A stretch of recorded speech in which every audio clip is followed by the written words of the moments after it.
welcome to the Villa View. As you can see, a bit of a tight squeeze in the old booth here, but we just bumped into Jonny Gould of the Aston Villa Supporters Trust on our way through. So we thought, what an opportunity to make. This is absolutely brilliant. Yeah. Here we are working together. I come in and I see this Villa fan club.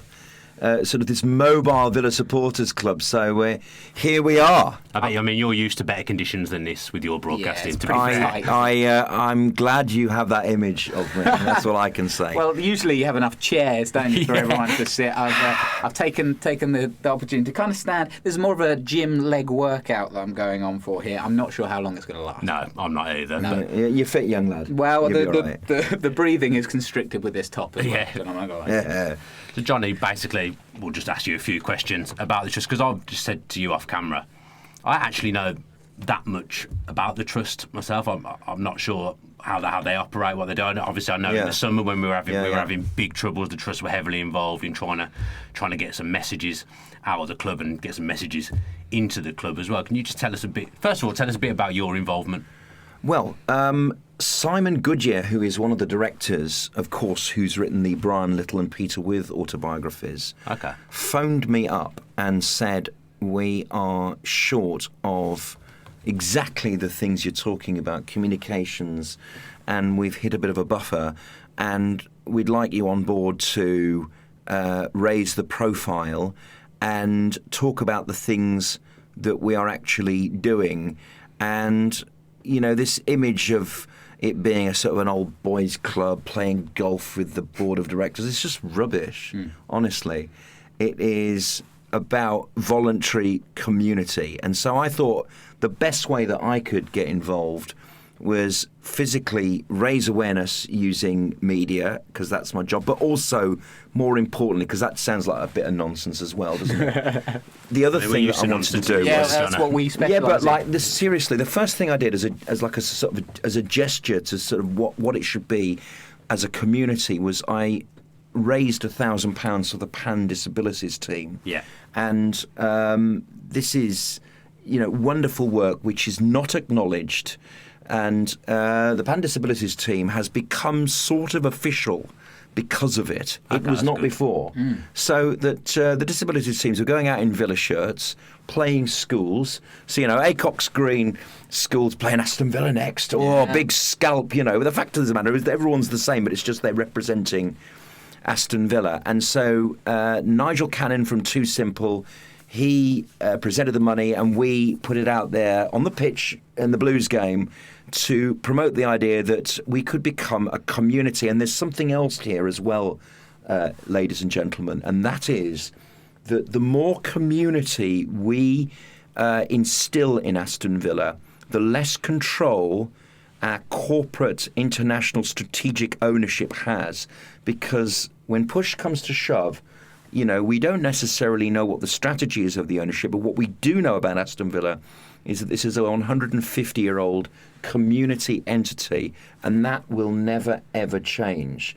Okay, so, with ownerships like Abramovich at Chelsea or, the Fenway Group at Liverpool, there is a tension with the supporters who've been there all their lives, particularly in Merseyside, because the social gap between the fans on the Kop and whatever the Fenway guys are doing in Boston is absolutely massive. Yeah. But one thing that the community of Aston Villa can do is grow that community of interest in the name of Aston Villa. We have, Aston Vicar getting involved in food banks with the foundation. So the whole point is that, the foundation got behind it, and so suddenly brilliant. They are honestly bigging up Nigel and Guy at the club. Fantastic. I've been involved for 3 or 4 months. I do another podcast with Howard Hodgson. Don't watch that one. It's like for the slightly elder gentlemen. It's like this is like the gold radio service, and these are the young uns FM DAB. With pirate radio. That's it. Yeah, that's it. So these are the young uns. So I thought hey, so listen to our podcast. That's why I'm here. No, we've got to hold him. But seriously, this is what the Supporters Trust do. Look, we're having an AGM on the 16th, and so everyone is welcome. It's a £5 to join the Supporters Trust. We only had 600 members in the summer. I've renewed mine, actually. Well, that's the thing. Because, I can't remember if I've done it or we've not. not been organised. Now we are. We have over 1,000 members, and the target must be, the whole of the Holt End. Yeah. Why not start with the activists, all the Trinity, all the North Stand? Let's get a membership where if we really want to get behind a campaign like the Round Badge, the Ron Saunders Stand, these kind of things. We can't be ignored when there's 8,000 of us. Totally, and that's the thing. I think you've touched on a really important point there. I'm definitely not a member, and that's probably because I wasn't. I mean, I consider myself a Villa fan and semi-knowledgeable. I think Dan might criticise that, but I didn't know, and I've never been a member, and this is something where I can reaffirm my fan base and put my money where my mouth is. Brilliant! It's a £5 a year. Yeah. And we do a great little show, don't we? Because the AGM, starring Brian Little and Ian Taylor. Very nice. Goal-scoring winners of the League Cup 1976. No, 1977, 76-77, and 96. Yeah. Look, that was there for both. I was in there 77. Mind you, it was a 3-game marathon with Everton. Oh yeah, it was 0-0 and 1-1 and 3-2, and Brian Little scored the winner anyway.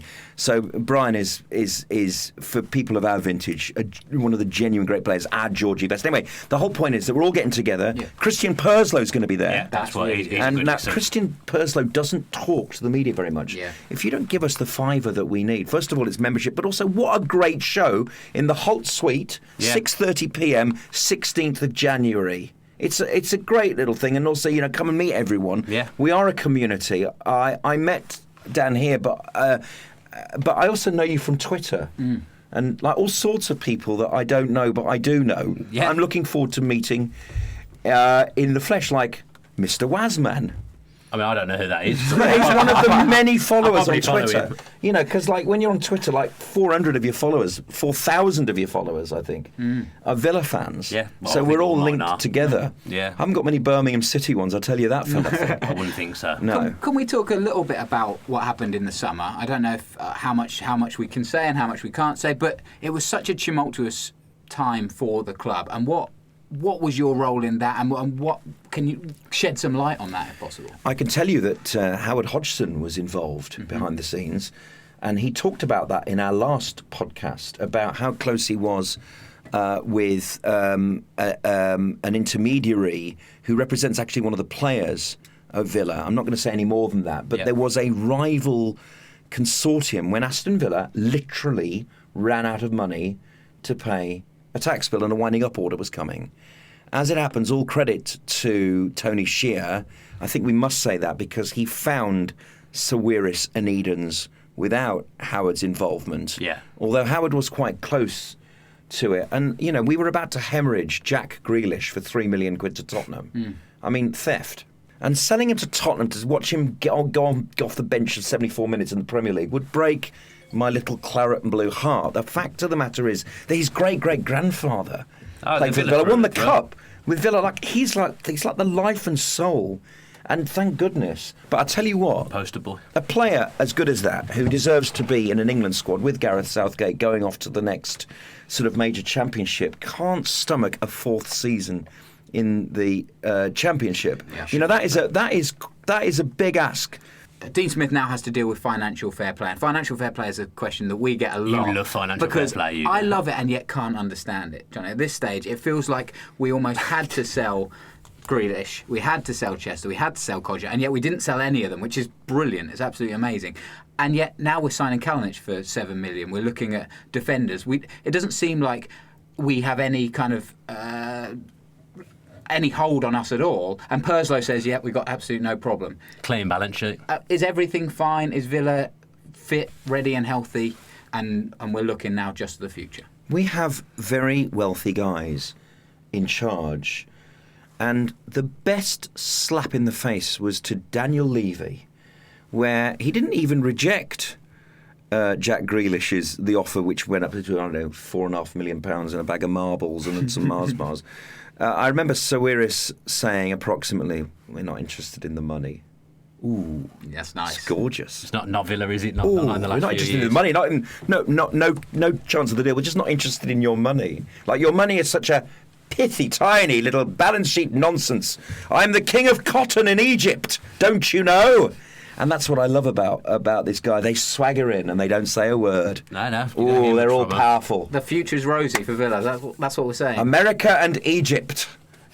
God bless you. What an alliance. There you go. You're a nutcase, John. See? That's it. Yeah. That's it. So the AGM, 16th of January, that's the big one. It's going to be great, really. It's a show as well. Christian Pursler, how can you miss it? Honestly, it's going to be really. So pay your $5s. It's a good guest list. It's really good, and even Howard's going to be there. Oh, I mean, yeah. Like, Ian yeah. Taylor, Brian Little. And also, Howard looks a bit like Dennis Mortimer, doesn't he?